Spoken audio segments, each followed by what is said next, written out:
បន្ទាប់មកទៀតយើងសេលេចលើមជ្ឈមភាពទាំងអស់រួចចុច F4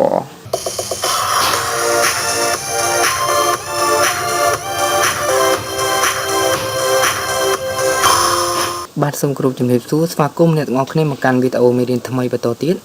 នៃមេរៀន Excel បាទថ្ងៃនេះខ្ញុំនឹងមកបង្ហាញអ្នកទាំងអស់គ្នាទៀតទាក់ទងទៅនឹងរូបមន្តនៅក្នុងកម្មវិធី Excel ដែលយើងធ្វើការគណនាណាព្រោះតែកម្មវិធី Excel គឺគេមានរូបមន្តឲ្យយើងចងអញ្ចឹងយើងត្រូវស្វែងយល់ពីរូបមន្តនីមួយៗនិងការប្រើប្រាស់របស់រូបមន្តហ្នឹងថាតើយើងគួរតែប្រើបែបម៉េចដើម្បីឲ្យការប្រើប្រាស់របស់យើងហ្នឹងត្រឹមត្រូវហើយយើងចំណេញពេលវេលាក្នុងការគណនាធ្វើការងារឬក៏ធ្វើលំហាត់របស់យើងជាដើមបាទអញ្ចឹងមុនចូលទៅកាន់វីដេអូមេរៀនសូមអ្នកទាំងអស់គ្នាជួយចុច like ជួយចុច subscribe ម្នាក់មួយផងដើម្បីជាលើកទឹកចិត្តឲ្យខ្ញុំធ្វើមេរៀនបន្តទៀតខ្ញុំនឹងព្យាយាមធ្វើវីដេអូមេរៀនជាច្រើនទៀតដើម្បីចែកម្លែកជូនអ្នកទាំងអស់គ្នាទាក់ទងនឹងកម្មវិធី Microsoft Office ដូចជា Word Excel PowerPoint ឬមួយក៏កម្មវិធីផ្សេងទៀតដូចជាកម្មវិធី CorelDRAW កម្មវិធី Photoshop អីណា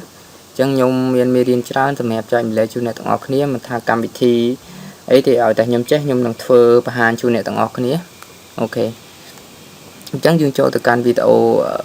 មេរៀនយើងទាំងអស់គ្នានេះអញ្ចឹងខ្ញុំមានលំហាត់នេះមួយហើយសុំទោសខ្ញុំសុំកែលេងនេះតិចអត់បានកែបាទអញ្ចឹងយើងនឹងស្គាល់ពីរូបមន្តរ៉េងអ្នកទាំងអស់គ្នាដឹងថារូបមន្តរ៉េងគឺជារូបមន្តមួយដើម្បីរកចំណាត់ថ្នាក់ណាអូខេអញ្ចឹងនេះកន្លែងនេះគឺជាចំណុចដែលខ្ញុំត្រូវបង្ហាញអ្នកទាំងអស់គ្នានៅថ្ងៃនេះឲ្យយើងបានដឹងទាំងអស់គ្នាទាក់ទងនៅកន្លែងនេះអញ្ចឹងគឺដើម្បីស្វែងរកចំណាត់ថ្នាក់របស់សិស្សានុសិស្សឬក៏ចំណាត់ថ្នាក់បុគ្គលិកអីមកចង់ដឹងថាអ្នកណាប្រាក់ខែច្រើនប្រាក់ខែអីណាយើងអាចប្រើប្រាស់រូបមន្តរ៉េងសូមចុច like ឬចុច subscribe ដើម្បីទទួលបានវីដេអូថ្មីអញ្ចឹងរូបមន្តរ៉េងនេះដើម្បីធ្វើរូបមន្តរ៉េងបានអ្នកទាំងអស់គ្នាទាមទារឲ្យយើងត្រូវមានមជ្ឈមភាគសិនហើយមជ្ឈមភាគហ្នឹងគឺវីដេអូមុនខ្ញុំបានបង្ហាញហើយទាក់ទងនឹងការរកមជ្ឈមភាគអូខេអញ្ចឹងយើងដឹងថារូបមន្តមុនគឺរូបមន្ត average អញ្ចឹងយើងគ្រាន់តែចុចសញ្ញាស្មើហើយ average មកយើងដាក់សញ្ញាស្មើហើយ average មកហើយយើង select លើតួលេខណាដែលយើងចង់ select ហើយយើងបិទពង្កចមកគឺ enter បន្តមកទៀតវានឹងចេញមជ្ឈមភាគឲ្យយើងហើយ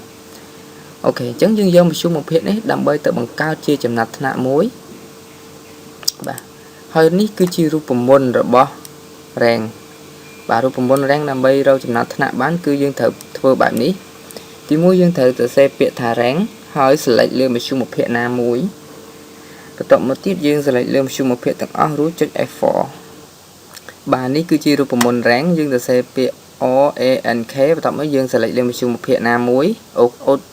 បាទបន្ទាប់មកទៀតយើង select លើមជ្ឈមភាគទាំងអស់រួចយើងចុច F4 បាទអូខេឥឡូវនេះខ្ញុំសុំថែមបន្តិចចុច F4 អូខេអញ្ចឹងយើងចូលទៅលំហាត់ទាំងអស់គ្នាហើយខ្ញុំនឹងគណនាឲ្យអ្នកទាំងអស់គ្នាមើលនៅចំនួនប៉ុណ្ណឹងគឺ4នាក់អញ្ចឹងដោយសារតែគ្រាន់តែជាការបង្ហាញដំបូងគ្រាន់តែជាការសូដំបូងអញ្ចឹងចាំដល់លំហាត់ខ្ញុំនឹងមានតារាងជាច្រើនដើម្បីឲ្យអ្នកទាំងអស់គ្នាមើលអូខេនេះបាទអញ្ចឹងខ្ញុំមានលំហាត់បែបនេះ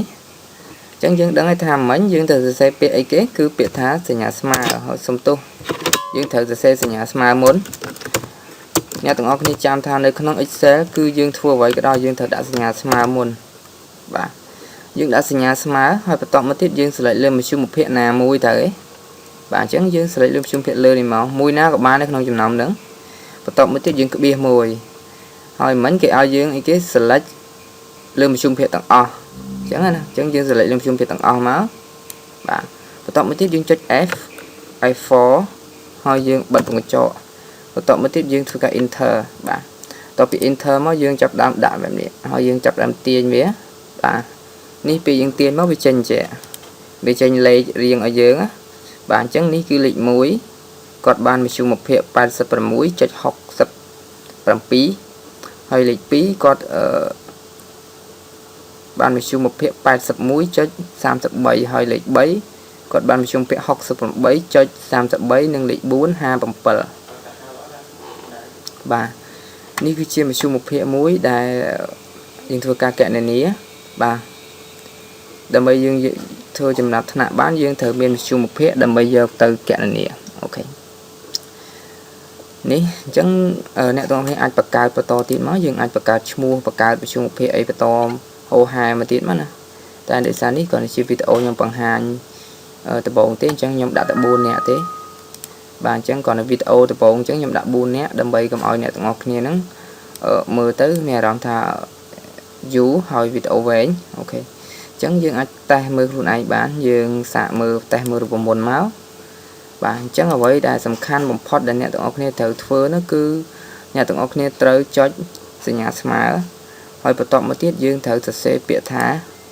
rank នេះហើយបន្ទាប់មកទៀតយើង select លើមធ្យមភាពមួយនេះមករួចហើយយើងអូសលើមធ្យមភាពទាំងអស់ហើយចុច F4 ពេលយើងធ្វើអញ្ចឹងទៅគឺបានហើយអូខេនេះការងាររបស់យើងហើយអូខេអញ្ចឹងវីដេអូនេះមានតែប៉ុណ្្នឹងទេអរគុណច្រើនសម្រាប់ការតាមដានវីដេអូហើយជូនពរអ្នកទាំងអស់គ្នាសុខភាពល្អសំណាងល្អថ្ងៃចុងសប្តាហ៍ជួបខ្ញុំនៅវីដេអូក្រោយបន្តទៀតអរគុណច្រើន